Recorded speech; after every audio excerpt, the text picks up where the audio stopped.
Hi students, in this session we are going to see Unit 4 Electricity Standard 10. This is the continuation of the previous session. In the previous session we have seen what is heating effect of electric current and the Joule's law of heating we have seen, and also we have seen domestic electric circuit. Now in this session we are going to see what is overloading and short circuiting, and also we are going to see LED bulb and LED TV and some problems based on the content. Okay students, now let us see what is overloading. It happens when a large number of appliances are connected in series to the same source of electric power. Now we know in our houses we are connecting all the electrical appliances in parallel connection. We have seen in the domestic electric circuit concept. But here when a large number of appliances connected in series to the same source of electric power, suppose we have connected all the appliances in a one plug point. Okay, at the time what happened? Excess of current flow in the circuit. When excess of current flow in the circuit, can you guess what happens in the circuit? Yes, the amount of current passing through the wire exceeds the possible limit. That is a maximum permissible limit, the amount of current passing through a wire exceeds. Okay, then what happens if the excess current passes through the wire? What happens to the wire? Can anyone say? Yes, very good. The wires get heated. So at that time may be a fire accident. Okay, that is known as the overloading. Can you follow students? What I told you, when a large number of appliances connected in series to the same source of electric power. Okay, the same source, suppose we have connected all the appliances in series, there may be a excess of current in the circuit. When the current exceeds, the wire gets heated up. Okay, so find a fire accident in our houses or through the circuit. This is known as the overloading. When the amount of current passing through a wire exceeds the maximum permissible limit, the wires get heated to such an extent a fire may be caused. This is known as the overloading. Now we can go to the next topic, short circuiting. We should not confuse about the overloading and the short circuiting, students. In overloading, what I told you, when the flow of excess current through the wire, okay, then there we can find the heating up of the wire, okay, so that only there may be a fire, okay, that is overloading. But in the short circuiting, when a live wire comes in contact with the neutral wire, note it down, live wire. We have studied in the domestic electric circuit, we have seen what is live wire and the neutral wire. When live wire comes in contact with the neutral wire, it causes the short circuit. At that time, what happens? Can you say? Yes, the insulation of the wire get damaged. Why the insulation of the wire get damaged? When they comes in contact, that means live wire comes in contact with the neutral wire, there may be a temperature changes, some external forces, due to some external force. That means flow of electrons may exceed. Okay, so there may be a temperature changes. If the temperature changes means what happens? Yes, the effective resistance in the circuit becomes very small, so that the flow of large current through the wire increases. Can you follow, students? When the live wire comes in contact with the neutral wire, it causes the short circuit. Okay, when they are in contact, the insulation of the wire get damaged due to the temperature changes. Okay, due to the short circuit, the effective resistance in the circuit becomes very small. It is because of the flow of large current through the wires. Okay, when the large current flow through the circuit, effective resistance in the circuit becomes very small. This is the concept you have to keep in your mind. Once again I tell you, when live wire comes in contact with the neutral wire, the flow of the current in the circuit increases, so that the resistance in the circuit becomes decreased, becomes very small. Okay, now what is the result of this one? The result is heating of wires. So, if the wire is heated up, again we can see like overloading, we can also find a fire accident in the circuit. Now, can you differentiate what is overloading and short circuiting? Yes, overloading is due to the series connection of the large number of appliances, and due to the large number of appliances connected in series, when the current flow through the circuit increases. So, when the current flow through the circuit increases, the wire gets heated up, so that fire may be caused in the circuit. In the short circuiting, what happens? Live wire comes in contact with the neutral wire, so that the insulation of the wire get damaged, so that there may be an increase in temperature. So, effective resistance in the circuit becomes very small. So, this results the heating up of the wire. Again, the heating up of the wire leads to the fire accident. Now, let us go to the next one, earthing. What is earthing? In domestic circuit, I told you a third wire. Apart from the live wire and the neutral wire, there is a third wire which is called the earth wire. It is insulated with green in color. Okay, it is usually connected to the body of the metallic electric appliances. You have to keep these 3 points. The third wire in domestic circuit is the earth wire. Second one, it is insulated with green in color and are usually connected to the body of the metallic electric appliance. Okay, now the other end of the earth wire is connected to the metal tube or the metal electrode. Okay, one end is connected to the body of the metal electric appliance. The opposite end is connected to the metal tube or metal electrode. These metal tube or metal electrode buried into the earth. What is the purpose of earthing? It provides a low resistance path to the electric circuit. How it is possible? If the resistance becomes very low, what happens? All the electric charge, okay, that is transferred into the earth. Okay, so the earth wire sends the current from the body of the appliance to the earth. Whenever live wire accidentally touches the body of the metallic electric appliance.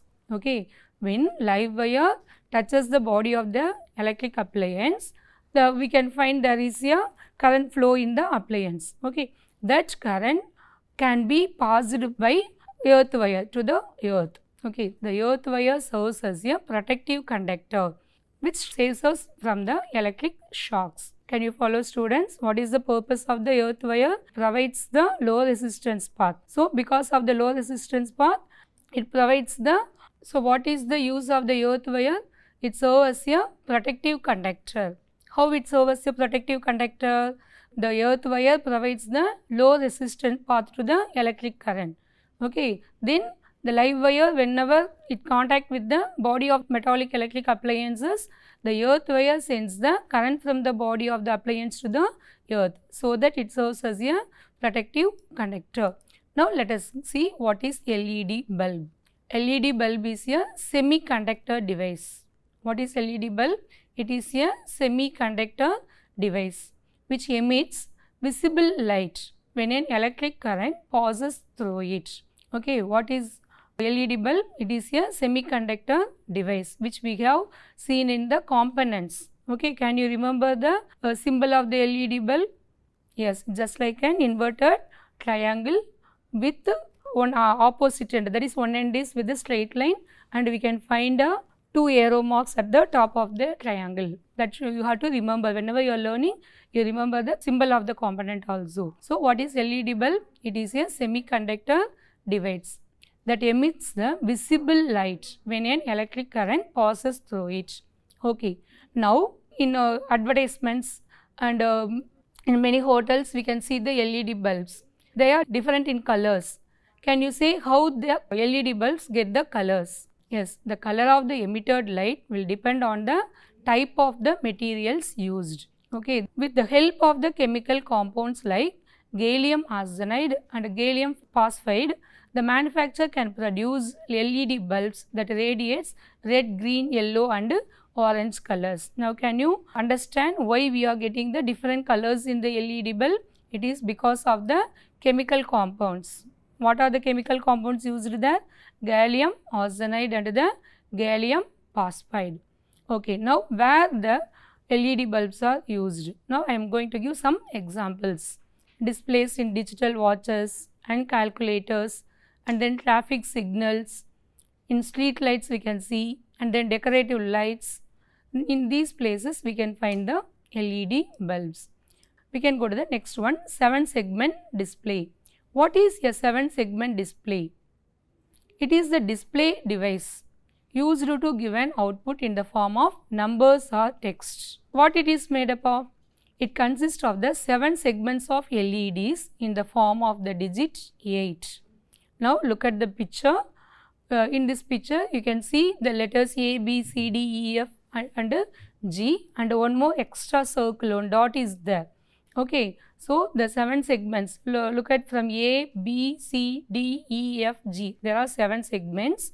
Okay, with that extra one, the extra one is the display which is used for some other purposes. Okay, now from these 7 segments we can find the letters. Suppose if you want number 7, means which part will glow? Can anyone say? Yes, the part A, B, C glows and gives the letter 7. Likewise, the remaining letters we can see. Okay, where it uses? Where we can see? In the digital meters, and then in the digital clocks, microwave ovens. In these things we can see the 7-segment displays. Next one, merits of a LED bulb. As there is no filament, like incandescent bulb, there is no filament in the LED bulb. So there is no loss of energy in the form of heat. Okay, in incandescent bulb we are using the filament.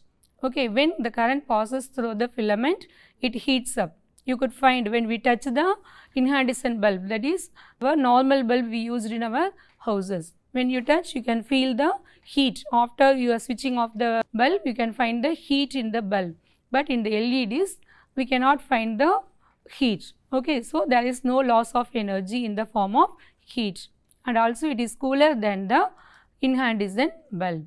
Now, second point, in comparison with the fluorescent light, the LED bulbs have significantly low power requirement. That means like incandescent bulb or the fluorescent light, it do not consume large amount of the energy. Okay, so LED bulbs have consume only very less power. Third one, it is environmental friendly. It is not harmful to the environment. And the fourth merit is it's a wide range of color is possible. We could see so many colors. All the colors we can see in the LED bulbs. And cost wise, the cost is very efficient and the energy also very efficient. The last merit is mercury and other toxic materials are not required.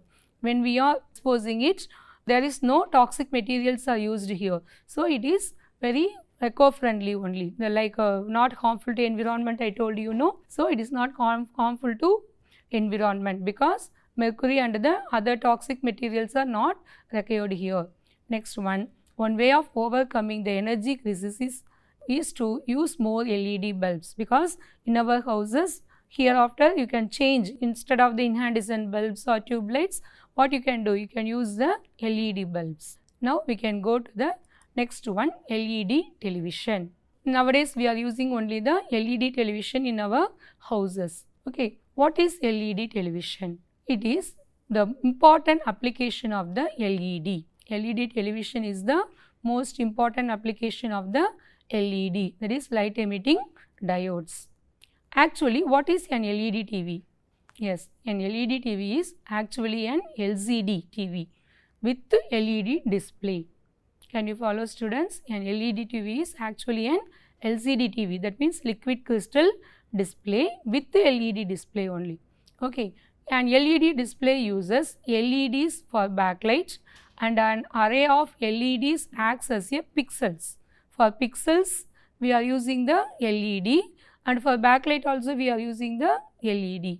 So LED, in the LED display we could see we are using for backlight LED, and for the pixels also we are using only the LEDs. Next one, these LEDs emit the white light, are used in the monochrome TVs. Like the monochrome TVs, that is black and white TVs, we are using the white light. So like that only LEDs also emit the white lights. Now for different colors we have seen in the television, in the display part. So that colors red, green and blue LEDs are used in the color television. For color television we are using the red, green and blue LEDs we are using, and the monochrome TVs we are using the white light LEDs. Next, who developed the LED television in first? In 1977, James P. Mitchell developed the first LED television screen. Okay, it was a monochromatic display. That means monochromatic means black and white. Okay, but after 3 decades, in 2009, Sony company introduced the first commercial LED television. These are the things you have to learn for your general knowledge and also for your educational purpose. Next one, what are the advantages of LED television? Now let us see what are the advantages of LED television. It has a brighter picture quality, and the size you can see, you have seen I think so, very thinner in size. It consumes only the low power and also consumes the very less energy, and lifetime comparing to the other TVs, its lifespan is more and it's also more reliable. Okay, these are the advantages of LED television. Let us see one time. First one, picture quality is very brighter, size wise it is very thin, and it consumes only less power and the less energy. Lifespan is very more comparing to the other types of TVs, and the reliability is very more. Next, we can go to the problems based on the formulas we have seen in this session. Okay, in this session we have seen what is electric power and the Joule's law of heating and what is electrical energy. These things we have seen. Just you recall the formulas and you have to substitute in the problems. Now let us go to the first problem. Look at the problem. 2 bulbs are having the ratings as 60 watt, 220 volt and 40 watt, 220 volt respectively. Which one has a greater resistance? Can you understand this? Some students, they have given 2 types of bulbs. Okay, the first one rating is 60 watt and 220 volt. Second one is rating as 40 watt and the 220 volt. That is voltage, you know, potential difference. What means, you know, power. Okay, now what you have to calculate? You have to compare the 2 bulbs and you have to say which has a greater resistance. Now, what is the formula for electric power? Yes, P is equal to V square by R. That means P means electric power and V represents the potential difference and R represents the resistance. We have to calculate here resistance. Okay, here in the question, potential difference is given same for both the bulbs, 220 volt only given. Okay, so for the same value of V, R, that is resistance, is inversely proportional to the power. Now, what is inversely proportional? See, look at where is the R in the formula? It is in the denominator. The concept is whenever the value of denominator increases, the value of P decreases. And whenever the value of R decreases, the value of electric power increases. That means the P increases. Okay, here what is given? Lesser the power, we need the, that means 60 watts and 40 watt is given. Okay, suppose we for 40 watt bulb, that means power is less, means the resistance will be great. Okay, power is great means the resistance will be very less. So, by understanding, we could say the bulb with 40 watt and 220 volt rating has a greater resistance. We can prove it by using the calculation. Now, we can go to the calculation part. Look at the calculation part. I have taken the formula electric power P is equal to V square by R, but I have rearranged. Now, I have to calculate the resistance. Okay, so when I rearranged that, I could get R is equal to V square by P. Now, substitute the values. For the first bulb, the potential difference V is given as 220 volts and the power is given as 60 watt. Now substitute there. So R is equal to 220 into 220 divided by 60. Whenever you do the calculation, you can get the answer 806.66 ohm for the first bulb. Now let us go for the calculation for second one. Second one, the potential difference is same like the first one, but in the power they have given 40 watt. Now substitute the values. Now you can get the answer of 1210 ohm. Now what is our answer? By understanding part what I said you, the bulb of 40 watt and 220 volt rating has a greater resistance. Now look at the answers in the calculation part. For 60 watt bulb, we have the resistance of 806 ohm, and 40 watt bulb, we get the answer of resistance is equal to 1210 ohm. So which has the greater resistance? Yes, the 40 watt bulb has the greater resistance. Can you follow, students? Once again I tell you, for the same value of O, that means potential difference is constants. Okay. Now R is inversely proportional to P. So from that concept, for lesser power, the resistance should be greater. Okay. Greater power, the resistance should be very less one. So when we are comparing this one, you can by understanding also we can write, or by calculation method also you can do. But you have to understand both this one. Whenever you are attending the multiple choice, you can use the understanding method. Suppose if you are doing for the 2 marks means, you can follow any one of the method. Next we can go to the second problem. Now look at the problem. Calculate the current and the resistance of a 100 watt and 200 volt electric bulb in an electric circuit. Look at the problem. Calculate the current. We have to calculate the current and the resistance. But what is given? Power is given and a potential difference is given for an electric bulb. Now what is the formula for power? Power is equal to V into I. From that you have to calculate the I. How can you calculate? You have to substitute the values which is given. Power and voltage is given, and after substituting you can rearrange, or before substituting you have to rearrange the formula. I is equal to P by V. Now substitute the values, 100 divided by 200, and you can get the answer of current flow through the electric bulb is 0.5 ampere. Next you have to calculate the resistance. Now for resistance we have to go to the Ohm's law. What is the Ohm's law? V is equal to IR. From that we have to get the formula for resistance. So R equal to V by I. Now after substituting that you can get the answer which is 400 ohm. So for the electric bulb receives the current of 0.5 ampere and the resistance of the bulb is 400 ohm from this problem. Can you understand, students? What you have to learn in this lesson? You have to learn the concept first one. Second one, you have to memorize all the formulas with unit. Okay, then by the given you can rearrange the formulas. Okay, understand and you follow the problems.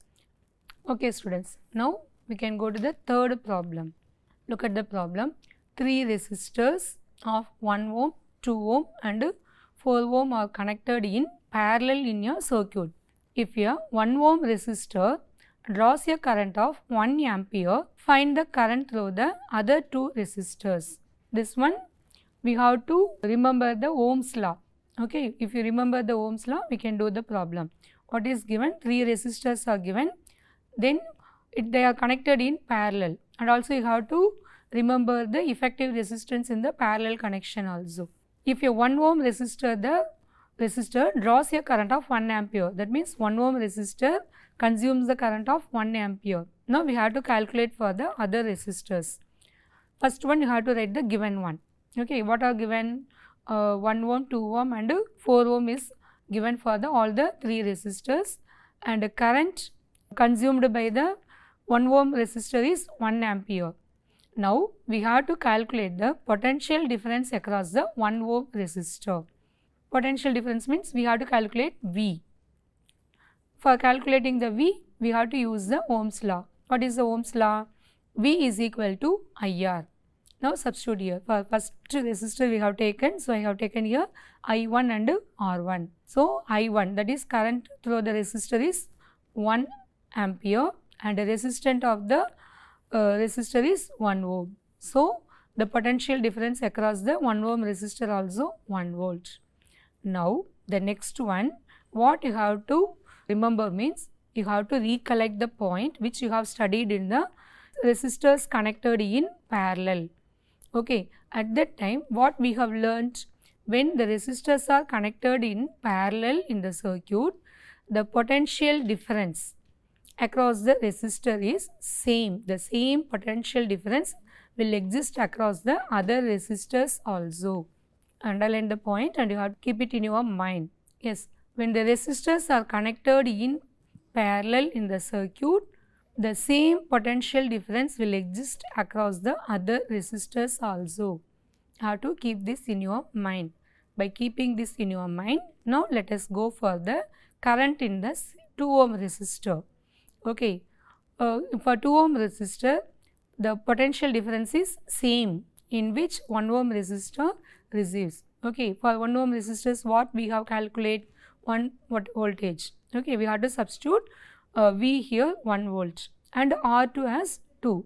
Now, so the answer is 1 by 2 is equal to 0.5 ampere. Similarly, for the 4 ohm resistor also. Okay, the current in the 4 ohm resistor also V by R by 3, which is 1 by 4 equal to 0.25 ampere. Whenever the problems are given, understand the basic concept behind that. First you identify the concepts and then you go for the solution part. Okay. In this session, what we have seen? We have seen about overloading, short circuiting, LED bulb and LED TV. Now we can go to the evaluation part.